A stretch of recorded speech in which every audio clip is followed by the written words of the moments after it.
everybody! I'm sure you know what I saw on Friday. That so happens to be the opening day for Sonic the Hedgehog 2, so of course I went to see it. I wasn't going to make a video about it yet. I thought maybe I would see the movie like at least one more time and make lots of notes. And I might still do that.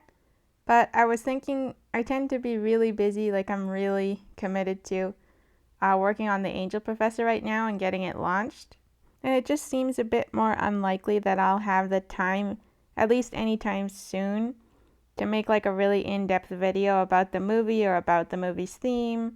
So just in case I don't ever end up getting around to that, I wanted to make a video just covering maybe my initial thoughts and also one aspect of the film that I really wanted to get off my chest. So let's speed right into it, just like the Blue Blur or Blue Justice. So I'm going to try to be completely honest without like overhyping it or anything.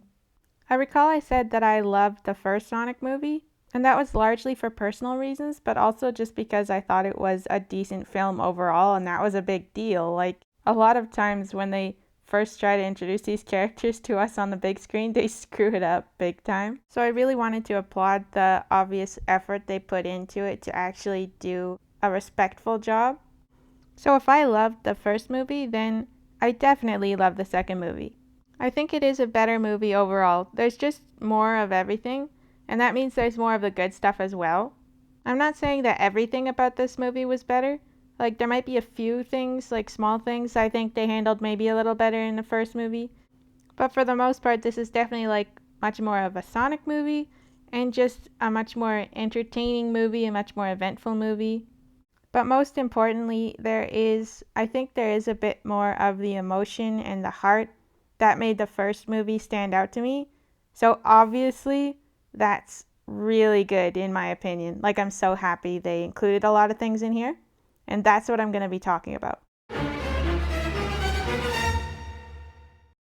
So hands down, I think my favorite aspect of this movie, and I mean my favorite, was the rivalry between Sonic and Knuckles. Like, I think they did a fantastic job with that. I think it had even more weight than I expected. And that's largely because of the way they depicted Knuckles in this film.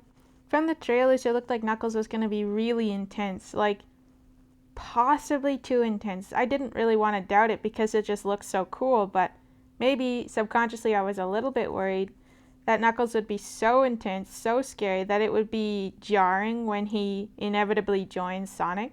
But it wasn't like that at all. Knuckles was intense, like he was very formidable, like you would not want to mess with him. He's literally trying to kill Sonic.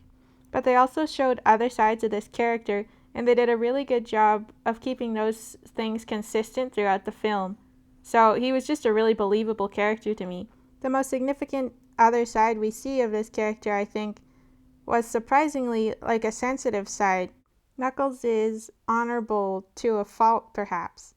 And he's very loyal. Like, if he's trying to kill you, he will only do so in a way that he feels is honorable. And if he makes a deal with you, you can bet he means what he's saying.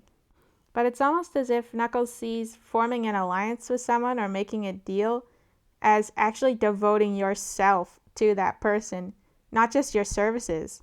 So I found it really heartbreaking when Robotnik inevitably betrays Knuckles.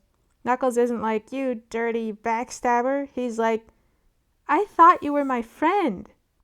Yeah, so the writers of this movie really deserve a huge pat on the back, or maybe even a big hug, for the wonderful way they portrayed this character. It works so well. Like, I fell in love with this guy.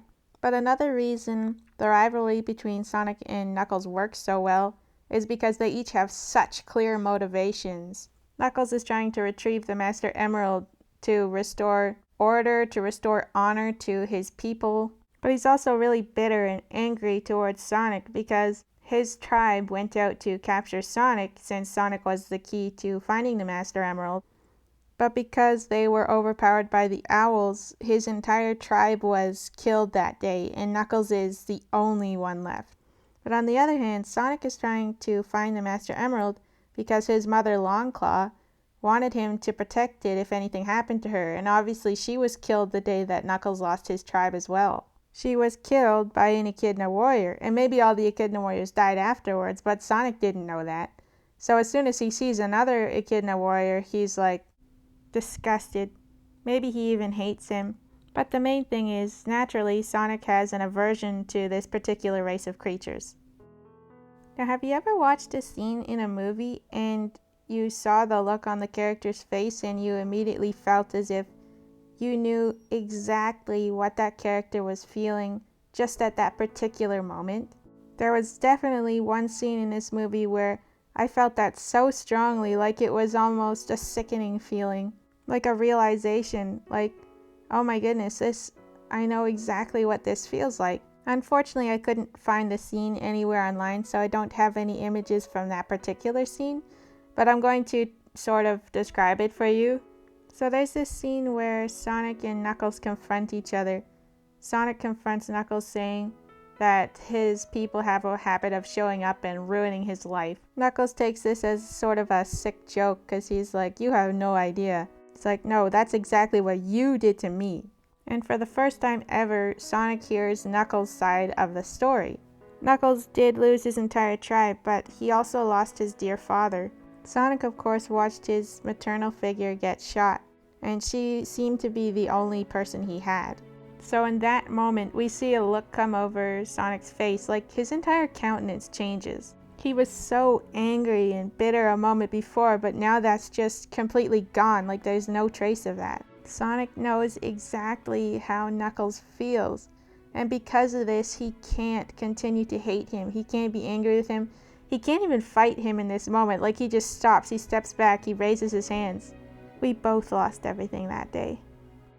Now, I definitely don't know what it's like to lose a parent, to go through that kind of trauma. Like, I don't know what it's like to lose everything.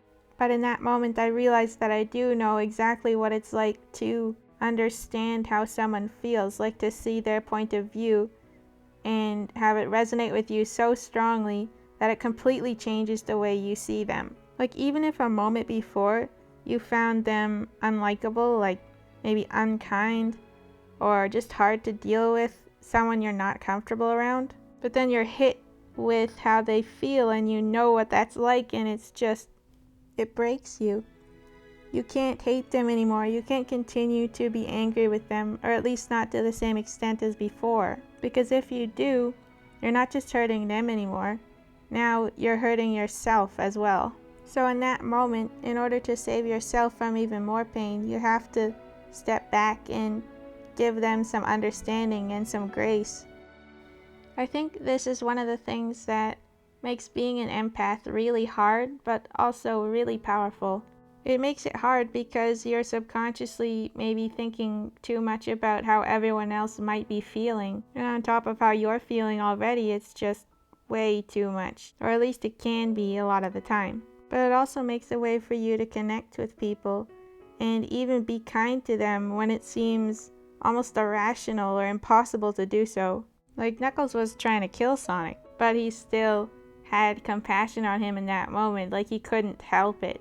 And because of that, I think Knuckles started to slowly see Sonic a bit differently. And in the end, Sonic basically invites Knuckles to be a part of his family. Like, how crazy is that if you stop and think about it for just a minute? But if Sonic hadn't opened himself up to Knuckles in that moment, he probably would never have seen that Knuckles actually isn't a bad person and he's just been sorely misinformed. And he would have missed out on having an incredible ally. And I think it's a lot like that in real life. Like, we can miss out on having these incredible, fantastic relationships because we don't know how to feel what the other person is feeling. Understandably so, because they're not treating us the way we should be treated. But you never know what can happen if you just open yourself up, even just a little bit, to their point of view, and then can make that connection with them. But yeah, I'm really grateful to Sonic 2 for, I think, helping me understand that empathic side of myself a lot more than I did before. And I think understanding that side of myself will really help me to navigate some of these feelings a lot better, so that maybe, connecting with people can be a bit less painful but also more effective. Who knows? Stories are powerful that way. But anyways, I just really wanted to highlight how that particular part of the film, just what it meant to me. And it may not be exactly the same for you, but hopefully, if you've seen the movie, it did mean something.